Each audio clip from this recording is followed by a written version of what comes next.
Thank you. Hi, everyone. Welcome to No Homo. The podcast where we talk all things But homo. we're not gay about it.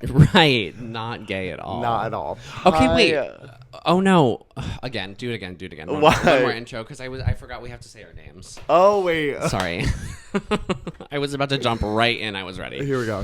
Ready? Okay. Hi, guys. Welcome to No Homo. Oh. Right? Yeah, I was just waiting for your hi. Are we new here? Like, are we? I am apparently. Okay, one more. Hi, guys. Welcome to No Homo. The podcast where we talk all things homo. But we're not gay about it. Mm-hmm. I'm Enrique. My name's Travis. And we're here. We're back for another week, my friends. We're back for another week. And what I wanted to say a second ago is Happy Pride. Oh, my God. Happy Pride. It's June. It is my favorite month of the year, frankly. Well, okay. I think for you it's a double whammy because it's your birthday. Well, wait, no. Your birthday's on the 30th. Yeah. But you're a Gemini, and I just think June and Gemini and stuff like that. Well. I do well in the summer. I do well. And it's Pride. It's Pride, and everyone's back out on the streets during Pride. So I it's a lot know. of fun. I know. Yeah. I got my cute little gay boy coif haircut. You do? I didn't get it for Pride, but it just kind of worked out that way. It worked out. You know, I've been kind of doing like mullet vibes lately, but I just was getting like really hot in the heat that's been coming, and I also was feeling like, you know, when you just get frustrated with your hair and you're like, I just need to chop everything off of my head. 100%. And that's kind of what I just like went to my barber and was like, hey, I just want it shorter. I don't really know. And he gave me like just like a white boy crew cut, like it's serving Book of Mormon, but it's works. cute. It's really cute. Yeah, I'm fine with it. I feel that I'm having like a moment with my hair. I'm ready to buzz it all off. I feel like you would work a buzz. No, that's Brooklyn. I'm not Brooklyn. I'm not Brooklyn enough. No, it doesn't have to be Brooklyn. No, I've been considering it for months, and like, let me know what you guys think. But like, I don't have the fashion sense to pull it off. Really? Like, maybe I have the sense. I don't have the closet. I'm not a big shopper. I don't shop very often. Say that again. Yeah. I have the sense. I don't have the closet. No. That's a real thing. Yeah, I just don't. For me, trust, I have money to get clothes if I want clothes. Oh. But that is that's one thing I'm like, I don't feel the need to spend my money on it because I have clothes at work. So there's no reason for me to like. I hear you there. Like, I definitely like. When I'm like on contract or something or out of New York, I definitely go thrifting every time because I'll get a deal. Yeah, and thrifting is always better outside of New York. It's so much better. Yeah. It's actual thrifting. It like costs like $2 to buy a t-shirt. And the Goodwills, just like the actual just like base thrift stores, Goodwills, the Buffalo Exchanges, like they have better options because they're not torn through by NYC twinks. You know what I mean? Exactly. And I honestly have never been thrifting in New York. Is that weird? It's kind of crazy. It's just not real thrifting. Yeah. I mean, if you go to a Goodwill, there's nothing good because it's all taken, or like, I don't know, people aren't donating their nice clothes to Goodwill in New York. Yeah. And then the next tier up is always so expensive. It's not thrifting. It's like vintage. It's curated. Yeah. It's, you know, this is like a so-and-so. I don't know how to like style. Like once we get into that era, like the vintage and the cool shit, I'm like, you lost me. I'm not a stylist. It's not my strength. Mm-hmm. I have strength in other things, comedy, sex. Like I'm good at like other things. Serving face card. Yeah. I'm an incredible dancer. Like I just like I am just not a stylista. I'm not, and that's okay. I don't need to be. I think you are. I think you have the propensity to be. I think it's just propensity. Is that the right use of that word? I don't know what that means. Like you have. I know what propensity means. Like you could be. Wait, what does propensity mean? In that context, I meant for it to be like, I think you can have a good sense of style. Like you are like the same as like capacity. Capacity is a way better word, actually, for that. Think so? Yeah. I think I just like. No, listen. I loved same amount of syllables. Like I don't know. actually loved propensity. I just like love when you say big words, but you assume that. Comment in the comments below. What does propensity mean? Yeah, I could probably look wrong it up answers right now, only, but it's more fun to just talk about it. Yeah, for real. What was one thing you did this week to get into the river? Let's do this little segment. Oh yeah. Okay.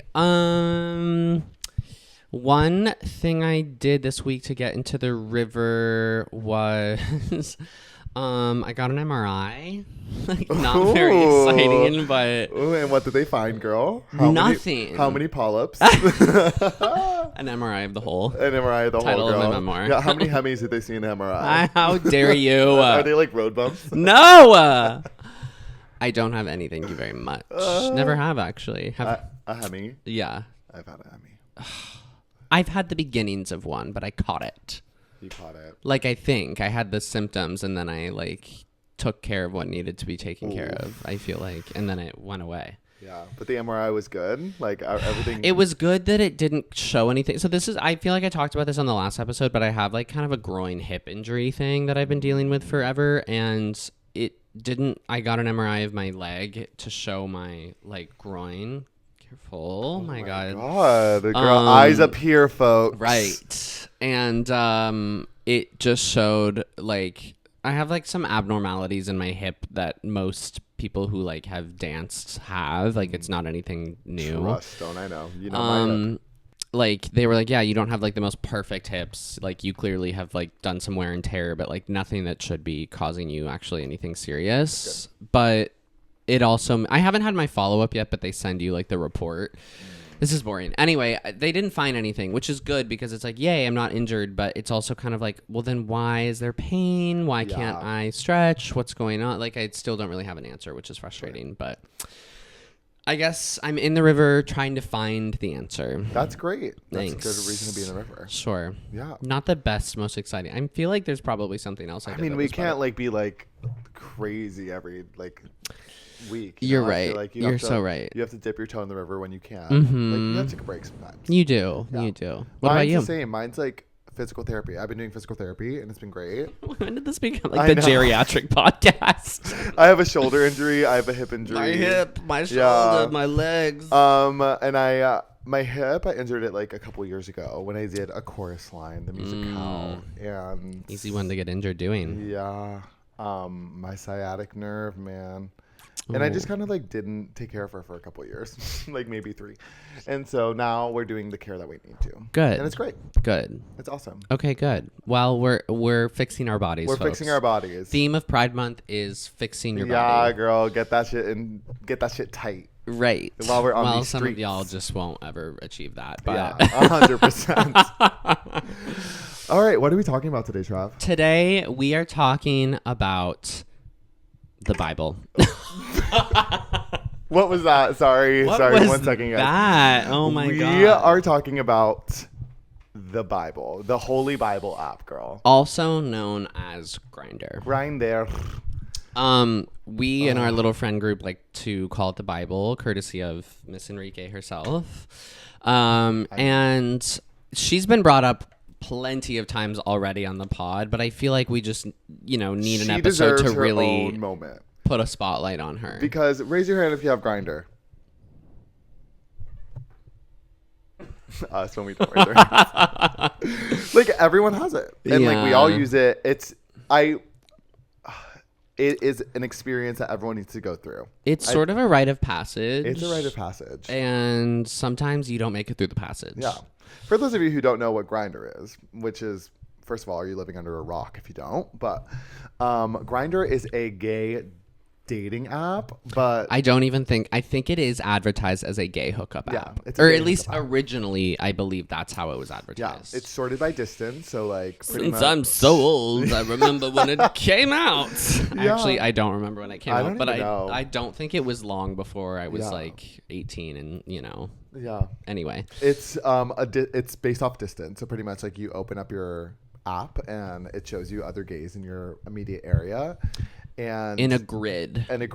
Like every profile has a little square. Yeah. And it shows like a grid of squares, and the squares that are closer to the top are the ones that are closer in distance to you, which still is so crazy. It's just like us speaking clerically about like Grindr. I know. So wait, Grindr, like put me on your team. You know what I mean? Real, like girl. I could really help. Yeah, and like a Grindr sponsor would be fierce. It would be fierce. Hey Grindr, let us know. We're down. We both got it. Down. Wait, did you see that Madonna performed in Times Square story yesterday, Oh my God, courtesy of Grindr. Yeah. Grindr like sponsored her performance. Yeah, when I re-downloaded Grindr, and we'll get there, but I re-downloaded. Did the app like change? Yeah, and okay, it was like, this happened to and me it brought too. up Madonna, and I was like, bitch. It was 1:30 a.m. I was drunk, and I was re-downloading Grindr, praying for somebody to come see me. Yeah. To have some tea. To have some tea and have a conversation. But anyways, yeah. Grindr is. I was like, when Grindr like is, I don't know what's happening, but there's some kind of promotional Pride Month thing happening with Madonna at the spearhead of Grindr this Pride Month. Yeah. And like, I am just like, don't push your gay agenda on me. Yeah. Like I miss me with that gay shit. Like, no, it's real. fine if it's happening, but it's just like, why do you have to be so in my face about it? You know what I mean? Real. It's even a different like color this month. It's like, I don't know what's happening, but the app has changed colors. Yeah. And Madonna performed in Times Square yesterday and in like a Grindr box. I don't know how to describe it. Anyway, I'm getting sidetracked. Yeah. It's a whole thing. So, okay. Do you remember the first time that you made a Grindr account? Oh my God. How old were you? I think I was 17. I think I was 17 as well. Yeah, I think I was 17 when I made mine. So you're not allowed to technically have one until you're 18, by the way, obviously. And please don't, on the record, if you're get a Grindr account until you turn at least 18. Yeah, and if you're watching this before you turn 18, stop watching this. Yeah, what are you doing here? How did you find us? Come back after you turn 18, girl. Mm-hmm.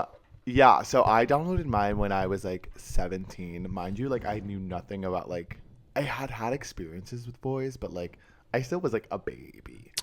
Same. So I just like didn't know very similar anything, and we talked about this before that like I feel like when anyone comes out, like they want to live their like femme fantasy at first. So like I think pretty sure that like in my bio when I first made it, it was like strict bottom, and I was like, whoa. Anyway, I was like, no. There was one like porn star messaging me. What's his name? Oh, I forgot. A porn star? Yeah, because I was in Atlanta. He lived in Atlanta. There's one. What is his name? Oh my God, we're gonna redact this. What? Yeah. No. I thought it was fake, and then like he literally sent me like so many pictures. What? Yeah. Isn't that crazy? Okay. At 17. Would literally destroy you, Oh, right? 100%. That's his entire brand, like biggest in the industry vibes. 100%. I was like, would send you to the hospital. Yeah, I didn't hook up with anybody on Grindr until college. Like, yeah. So when I made it, okay, that's another question. When's the first time you hooked up with someone on Grindr? It was like freshman year of school was my very first like Grindr hookup, and it was like another student, but he was like on his like 5th year, so he lived off campus. Okay. And it was bad, and I like got so like nervous and anxious. Yeah. It was so baby Enrique. I was like just so I like stopped it. I felt really bad. Like he was like eating my cookie, and he wanted to, as like, one does. He wanted to like obviously like do what you do after you eat a cookie. Sure. And I got so nervous because I was like, "Do you have a condom, baby?" As right. If, like I don't wear condoms now, but like as if. Yeah, but you like as a newbie, you should. I'm sure you weren't on PrEP. Right? Oh my God, no! I didn't even know what PrEP was. You probably didn't have access to get like STI testing if you guys, wanted I'm from to. Atlanta, you know Georgia. what I'm saying? Like, it's like yeah, when you're that age and you first start having sex, it is really important to wear a condom because it's like obviously there are always sort of like a certain amount of risks when you decide not to have sex with a condom, even if you are on PrEP and taking like DoxyPep and have regular access to an STI test if you need it. But like without all of those resources, it's really, I think, pretty dangerous to have sex without any sort of protection. Yeah. I was just, baby Enrique, I was so nervous. And then after that, I like deleted it. And I started dating this guy for a long time. The guy that you hooked up with? No. Oh. I started dating somebody else and okay. like, didn't have the app. And then I got it back like junior year of college. And then I had it. When did you get yours? I got mine also, I think when I was 17 in high school, which is crazy. Woof. I didn't meet up with anyone because I lived in Idaho and I also went to an arts boarding school in the middle of nowhere in the mountains in California. So they're just like, we're not options. Yeah. I had a boyfriend in high school and then didn't have it like for any of that time, of course. Of course. And then I want to say the first time I hooked up with someone for real was during college as well. Yeah. I actually don't know that I can say I remember the first, like the exact first one. Yeah. I don't know. I think it was another boy, like kind of my age. Okay. And that, but, like, well, yeah. but I also like definitely hooked up with men that were like much older than I should have hooked up with at a young age. Let's. What noise was that? Excuse me. Pittsburgh all over again. Ew. No, I think my body just rejected the idea of like an old man preying on a young child. But let's get into that because here's the thing. That's Grindr's biggest thing. I'm not trying to ick an age difference because it's totally fine. We all have wanted and lived that fantasy at one point. Yes, but I don't know. For me, like I'm 28, for example, thinking about hooking up with, let's say, a 20-year-old, that sounds crazy to me. I could never. What's the youngest like, I will let alone go, a teenager? Like, and I'm 28. Like there are men that are hooking up with boys that are in their teens that are in their 30s and 40s. Like that is kind of crazy. I do think maybe that's a little bit of a little bit of a boundary. I think like, so too. I think there's a big difference between a 25-year-old hooking up with a 45-year-old or 50-something-year-old versus a 18-year-old hooking up with like. Absolutely. I know it's only like 4 or 5 years, but those 4 to 5 years make a huge difference in like your development and the person you are, and also in like the queer timeline of learning about yourself, learning what you like, what you don't like in the bedroom, like. All of that kind of stuff that you become more and more in tune with and comfortable with as you get older and like come into yourself as a gay man. I feel like you don't have that awareness when you're in your teens, and it's just like not fair of. I just think it's a little weird. I think it's a little taking advantage of. Yeah, absolutely. Right? Yeah, absolutely. It was so funny. I remember. I think I was like 22 at this time, and I hooked up with someone via Grindr. It was like via Grindr-ish, but like we met at like a party right before, and then he messaged me on Grindr, and his age wasn't there, and like he didn't look that old to me, but like I found out like he was like, oof, I'm exposing myself hard this episode. Whatever. It's okay. I have a funny story to expose myself after he was this, like 64 or like 65. He was Whoa. like in that age, and I'm like, oof, girl, like. And you hooked up? Yeah, like we had sex. Wow. Yeah. And how was it? It was actually incredible. Okay, but, like, great. So it was good, and like also like, I mean, I knew he was older, and I was craving that fantasy, but I do think looking back, I was like, oh, baby Enrique, like you should not have done that, because like even me being 26 right now, the youngest I'll go like to like date somebody, hook up, or like be intentional with somebody else, like I think the youngest I'll go is 23, which sounds crazy. Honestly, like same. I think that's the youngest I can go. Also, like young people aren't good in bed. They don't have experience. That's true. Right? What's like, the oldest you'll go? Oof. I don't know. I don't have like a set number. I think it just really depends on the person, but I don't think I would go older. Like I think 50s is my cutoff. I think like the oldest like I could like hook up with or even date. I mean, hook up is different. I think hook up is like 50s, but date, the oldest is probably like, oof, this sounds terrible, but like, I don't think this is old. Don't come for me, but like 39 or 40. I think that's totally normal. I think that's right. totally reasonable. I mean, again, like relationships have existed in much wider spans than that, but like exactly. I don't know. I think it's normal, and I don't even think it has excuse me. I don't think it has as much to do with ageism. Like I don't even think it's like a you look old type of situation. I think at a certain point with a relationship, it's also like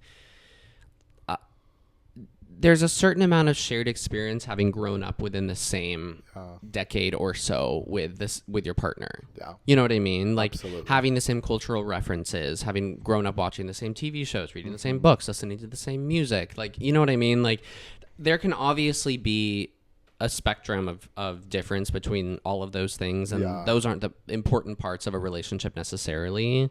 But I think I would find it harder to connect with someone that, you know, and then you're talking about connecting with different age of social groups. Yeah, and, absolutely. You know, I don't know. Yeah. But to each their own. Like, I'm not saying don't do it. Listen, yeah. And I think that's where Grindr is like, I hate to say it's a good tool because like Grindr's Grindr, but like, I think that's where Grindr thrives, is that like there is truly someone for anybody out there. Like you can find anybody you want on Grindr. Yeah. It's like, especially in New York City. Oh my God, especially. I remember when I first opened Grindr in New York, I was like, whoa. Because like, imagine going from like North Georgia, the sticks. Yeah. To like New York City. Babe, I came from Idaho. Trust, you don't have to explain it to me. Crazy, but now I don't like Grindr as much anymore. I try not to use it. I went through a stint.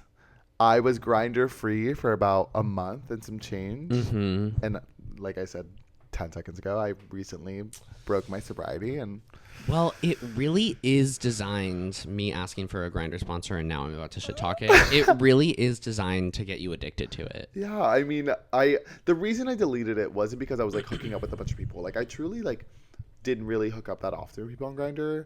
For me, that would be more of a success than what Grindr actually does. Exactly. I was seeking male validation in Grindr. Yes, that's what it is. That's all I wanted, but like I wasn't getting taps anymore. I wasn't getting messages, and I was like, it's the taps, it's the messages, it's the albums, it's the that. Oh guys, all this stuff with Grindr, it's so annoying. It like lights up a dopamine response in your brain, and it literally is like an addiction. It's like any other type of social media. It's like TikTok. It's like stuff like that. It really is designed to make you addicted to it. Yeah. And it's kind of scary how, especially when you're combining two types of like pleasure, which is like sex and like social media validation, how hooked you can get. Oh my God. I mean, do you ever go on Grindr and like you see those profiles that every time you log on, it's like they're on? And I'm kind of like, oh, sister, Babe, like all day. Put the phone down. Put it away. You know what I mean? Because also I've been there. I know you. I've been on a day off and she's just open the entire day and consuming and melting my brain. I would like, like a year ago, there would be a time where I literally like anytime I was in a new neighborhood, I would just like open it up and like be online, but like close it. I wouldn't like actively use just it. to like have your little square on the grid. Exactly. Yes. Just to have myself on the grid Totally. and get all the validation. Like when I get home, be like, oh, people on the Upper West Side want me. Right. Yeah. Like, you know absolutely. It's just I was seeking so many things from it, and what I want personally in my life now is like I definitely am gearing like towards like something more serious. Like I'm looking for a relationship. So I was like, Grindr's not helpful in that way. However, girl, the second I have a little drop of alcohol in my system, like I wasn't even drunk, but like the second I'm like a little tipsy, game over. Out she comes. Like, unfortunately, same. Like, it's like a kryptonite. Like it's the weirdest thing. Like barracuda. I'm like, like blanket over the head. No, like for real. All you see is the white blue light coming out from underneath, and just all you hear is. I'm literally That rough. That is me after one skinny margarita. Oh, girl. Of course a skinny margarita. You're so it tastes better. It's not about the calories, I swear. It does taste better. My birthday party last week, she got a skinny margarita, and it was actually awful. That's not the fault. That's because they were using a sweet and sour mix. That's because they weren't using fresh lime juice. If you are using fresh lime juice, a quality orange liqueur, preferably Cointreau, but you can also use like... Triple sec doesn't count. Like triple sec is fine, but it's not very good. I love triple sec. It's good, but if you're using like a really high quality orange liqueur and then a nice Blanco tequila or like a Reposado or something, you don't need agave. It should be perfectly balanced of like sour, sweet from the orange liqueur, and then the like smooth tequila should even everything out. Like you shouldn't need sugar if it's a nice, well-made margarita. Yeah. if you're now, I made the mistake of ordering a skinny margarita at like your neighborhood bar. Yeah. That's where you just take it as it is. It was like syrup. It was weird. It was so gross, you guys. I so- had to like nearly plug the nose to get it down. But let me tell you, 3 margaritas, Grinder is my best friend. Yeah, I know. Okay, last thing I say before we wrap this is that speaking of meeting crazy people on Grindr, which happens from time to time, especially in New York City, like, you know, you'll come across like that OnlyFans star or something that you've seen before. When I was in college, I was visiting family in Palm Springs, California. Okay. Of course, I opened the app. I was probably like 21, 22. I hooked up with, now less famous, but at the time, and especially like in the 20s, like 10 through 2018 period of life, a very popular, famous YouTube gay influencer. Who is that? Should I say on here? I don't. Do you want to? Okay, I'll say it over here. I don't know. You don't remember? No, you'll remember. You'll see. Okay. Continue. He famously makes like, I don't know if he still makes YouTube videos, but very like provocative gay YouTube videos where I'm basically giving it all away without actually saying who it is, where he's like actively like playing with sex toys on YouTube and obviously like blurry. I've actually never seen him before. That's crazy. Wait, really? But I'm not big on like, I don't even have Twitter. Okay, were you like a YouTube gay growing up? No. Oh, okay. That is a whole other episode. Oh, he's hot. Yeah, but he also is so much older than I don't know. And the whole thing was weird. We didn't have sex. Okay. Which I now look back on and I'm like, okay, I'm happy about that. Like, I'm happy we didn't. And it was fine. Like, it was good. But it is just kind of funny that he was like into me. I was so young. But I remember like when it happened, I was so interested. Like half of the reason I was into it is because I knew he was like a famous YouTuber. Yeah. Like he's a hot for sure. Like he's an attractive guy, but excuse me, what keeps happening to me? You're about to throw. I'm not gagging, I chunks. swear. Like, my body's just like rejecting the old young dynamic. You really are anti that right now. Love for it. Anyway, just some Dunkin' coffee to wash that down. But anyway, yeah, that was a really wild experience. I kind of didn't really say anything to the pod, but you'll know who I'm talking about if you know. If you grew up watching YouTube videos on like of gay people when you were like an in the closet gay, like another example, this is not who it was. God, I wish, because I still to this day have such a crush on him. Like Marky Mark and Ethan, I don't remember his last name, but they were like a very gay YouTube couple. Dude, I don't know any of these people. They like blogged. Anyway, yeah. These gay influencers. Yeah, it was like a very formative part of my upbringing as a gay man. And I know some of y'all out there know what I'm talking about. Like, I know maybe you weren't one of these girls, but when you're like in the closet or have just come out but like don't have access to other gay people, my like where I found that was like YouTube and like watching other like gay influencers serving like Connor Franta and like Tyler Oakley. Yes. See, I was of that time. That's the but this is an extension of that. Yeah. Okay. Like this is an extension of that. Yeah. Yeah, I like still to this day have such a crush on Mark E. Miller and his now long ex-boyfriend, but at the time they were like a very famous YouTube couple, Ethan something, I forget. Yeah. So if either of you see this, hi there. Let me know. I have one more thing to say about Grindr before we wrap, and I think I've talked about this before, but like I must say it again. Girls, Grindr's a tool. We all do it. It is what it is. The one thing I cannot stand, and this happened last Monday. I was at Balcone watching my friend in her show. She's in Apocalypse Noir, and they're fucking incredible. Oh, I've heard this is amazing. If you're in New York City, guys, go see Apocalypse Noir. Like, they're fucking awesome. I've heard it's great. Sing their fucking faces off. Work. Anyways, so many guys in the club were like on Grindr, just nose to the phone, serving screenager, and I'm like, I understand that Grindr's a tool you use for like a rainy day or like when you're in a pinch or when you're in a bind, like open up Grindr. I get it. And like, I don't shame anyone for using Grindr. However, you are in a queer space with other single men around you probably. There's a world where you can like look up from your phone and like instead of looking at the grid, look around.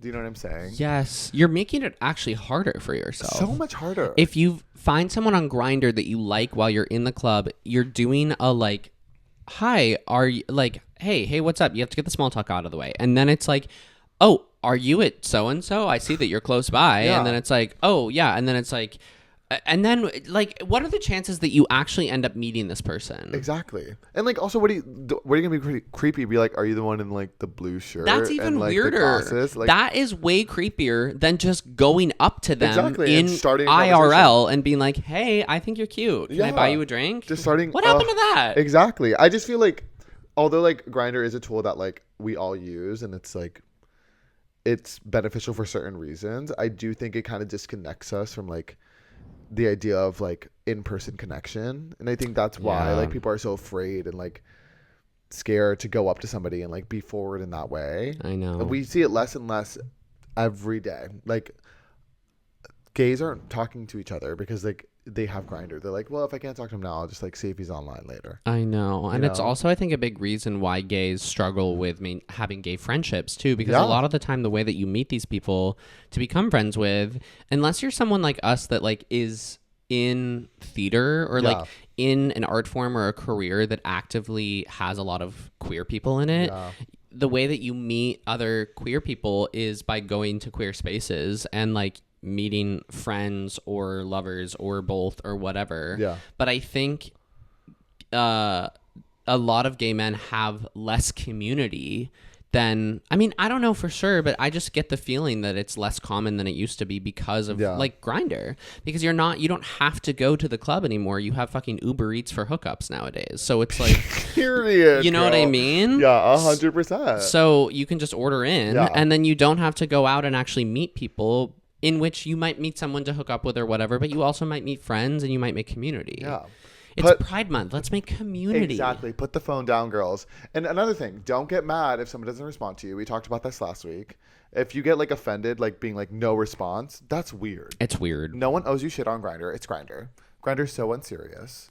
And also, don't be mad about taps. Do you know the people who are like pissed about taps? No taps. No taps at all. I'm like, why? Why? What's wrong with taps? Why are you so mad? But like, also, I think you have to like upgrade now. Grindr and the ads, by the way, that has to Out stop. of control. Out of control. Because now, like, you have to pay a subscription to see all your taps. They have. I think I saw this on a podcast clip recently. So sorry if I'm like stealing this from someone, but whoever said this really nailed it. They have just mastered making you as annoyed as possible to try to get you to pay for the subscription. Absolutely. I have every friends who pay for second it. you like get a new ad, every like you can only scroll like hardly at all. You can't. There's just like they just like take away more and more and more with the free subscription, and it is almost impossible to use the app without subscribing. And I know girls who they pay the price. I've paid the price. I don't think I'm actively subscribed right now, but I have in the past because it's been like it is worth it if you're using it regularly because it's so much like they make it impossible to like use the app if you aren't subscribed, it feels like. Yeah. I've never paid for it. Good for you. I paid for Hinge once. I never paid for Hinge. I never paid for Tinder. I think Grindr's the only one I ever paid for. What does that say about me? Girl. I mean, hey, if you know what you want, you know what you want. Yeah, I guess. All right, girls. Well, thanks for tuning in on this very special Pride Month episode. Yeah. Yeah. Have a good one. Miss Grindr. Stay gay. Stay gay and stay ferocious. Word.